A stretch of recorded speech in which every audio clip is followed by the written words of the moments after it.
cost of doing business. I was going to come out here, I was going to scream at the clouds like a proper old man. It's just the cost of shipping.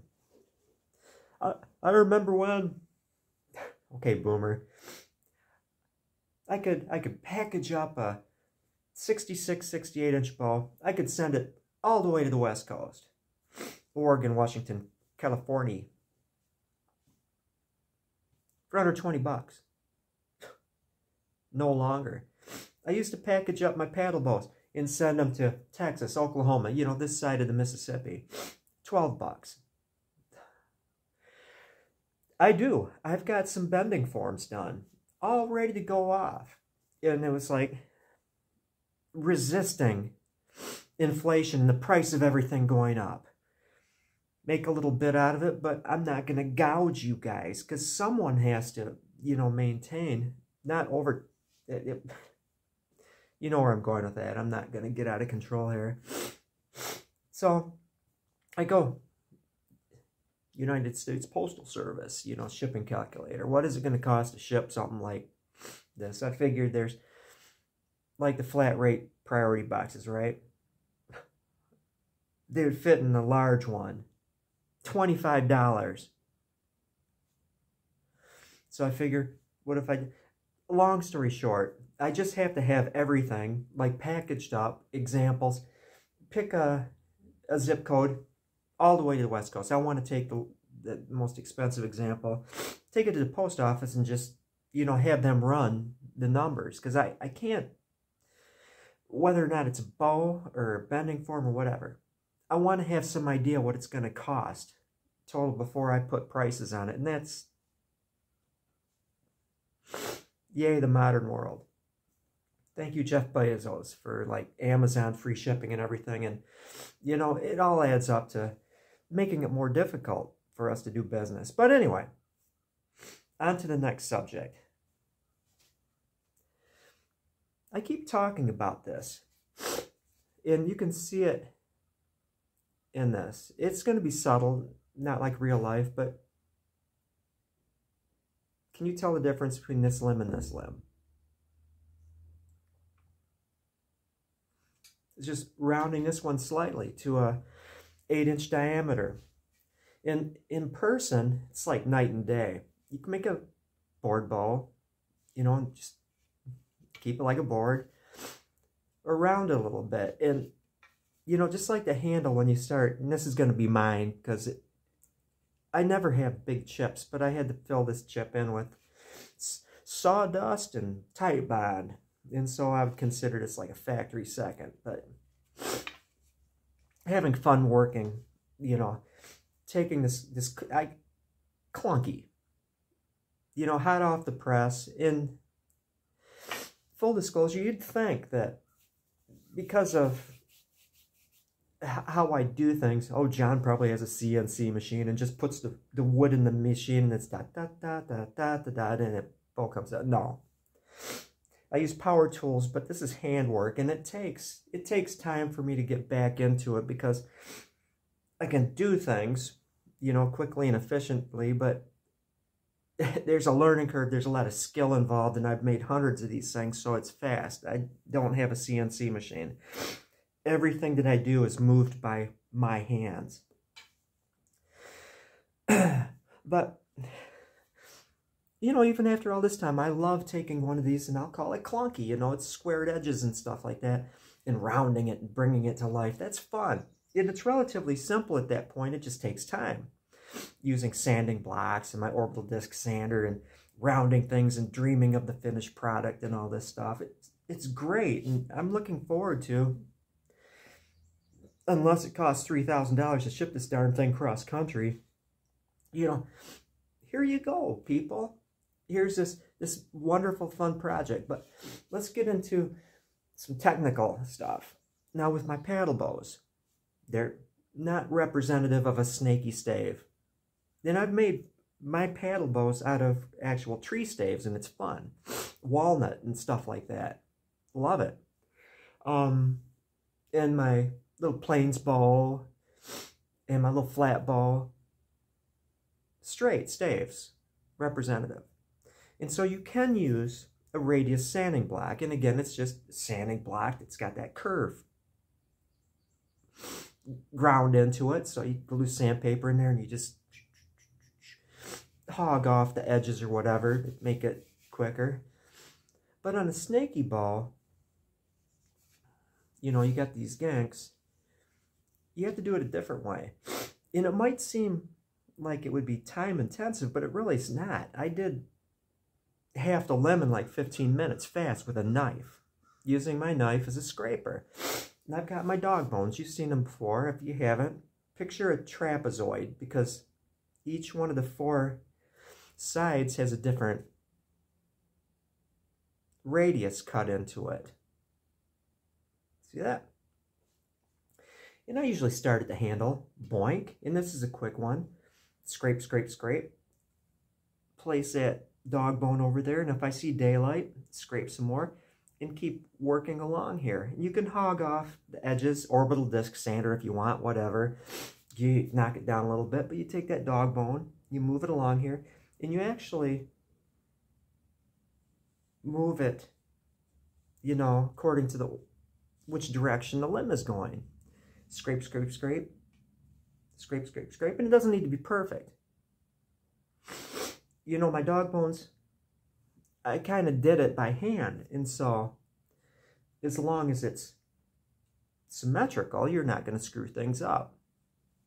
Scrape, scrape, scrape. And I use my Western Cutlery W84 knife. Not the greatest steel, but that drop point where that curve is allows you to concentrate the scraping a lot better than a flat scraper.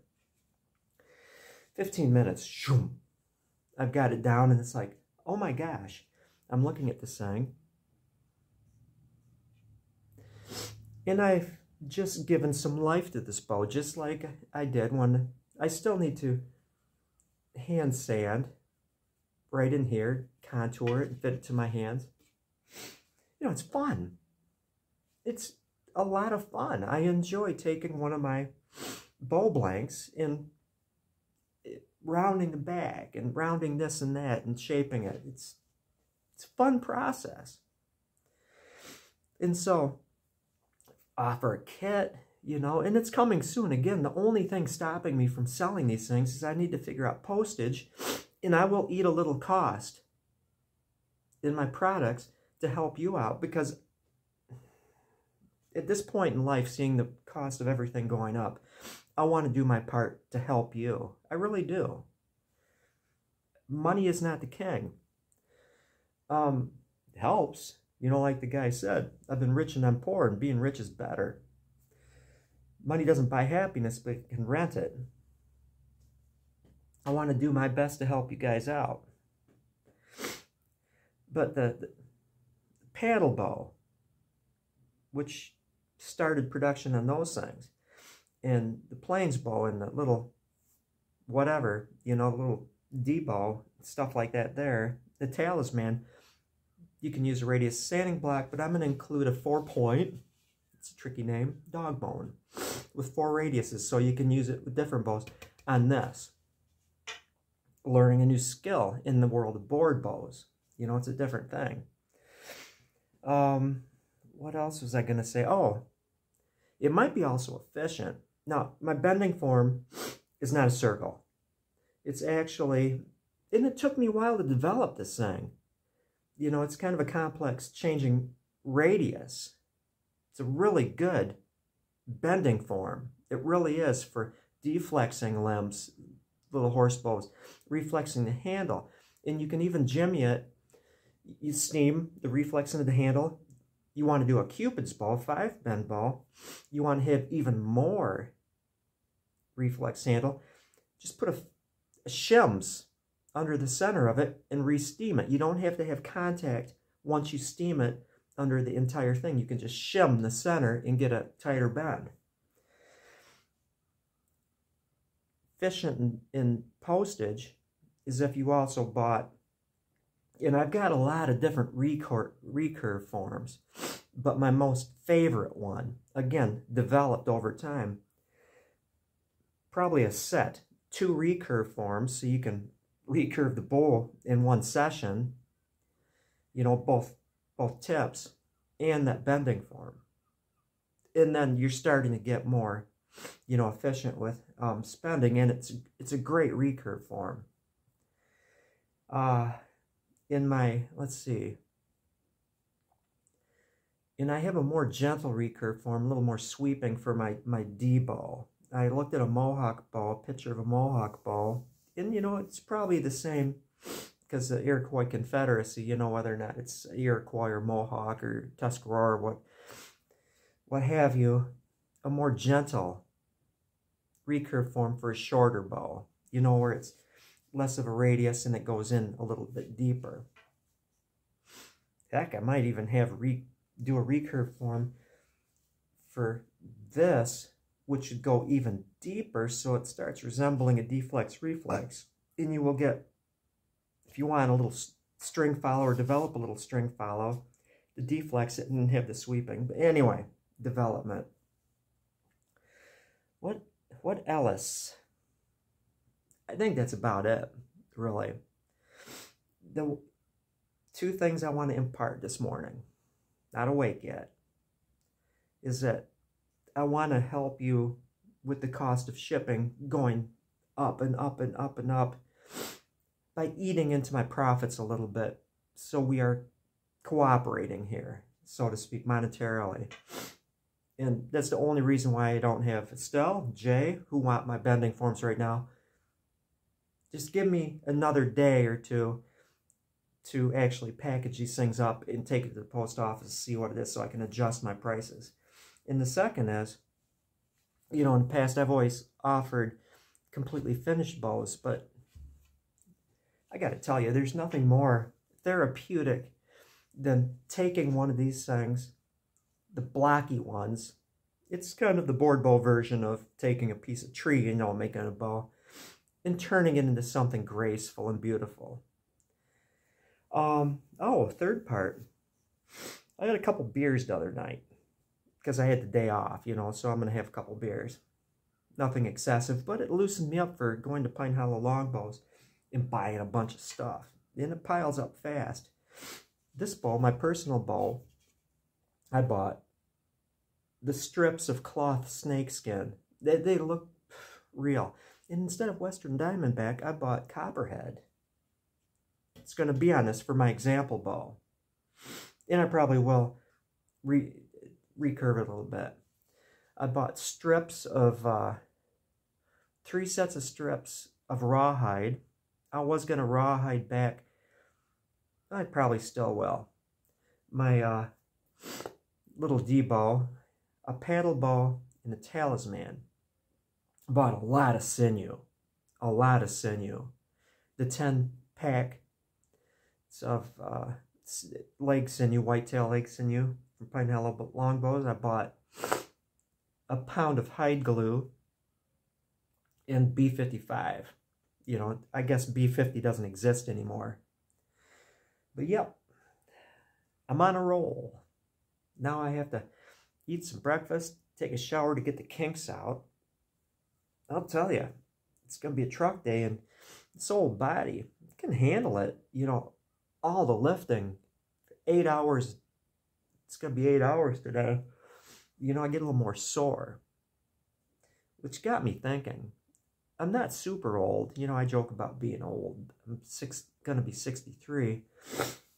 But how many years do I want to spend working for somebody else and using up, you know, a decent percentage of my remaining useful years here, opposed to just working hard in the bow shop, getting independent, maybe supplementing it with a part-time job that I don't mind. It's not like so physical. So I've got more time to spend on my own interests, you know? But that is all. It's enough. Thank you for watching.